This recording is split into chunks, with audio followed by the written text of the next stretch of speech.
به درودی دل خود گرم کنیم و چه زیباست کنار یاران. روایتگر میهمان سامیا.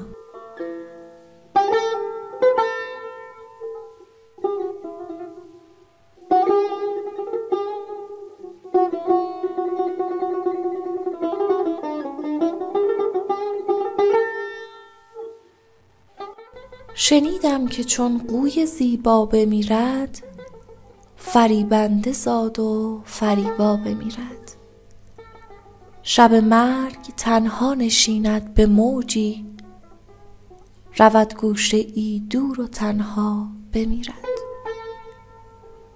در آن گوشه چندان غزل خواند آن شب، که خود در میان غزلها بمیرد.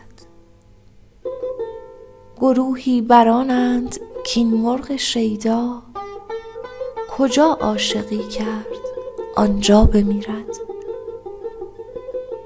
شب مرگ از بیم آنجا شتابد، که از مرگ غافل شود تا بمیرد.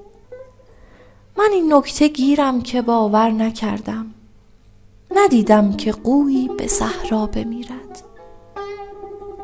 چو روزی ز آغوش دریا برآمد، شبی هم در آغوش دریا بمیرد.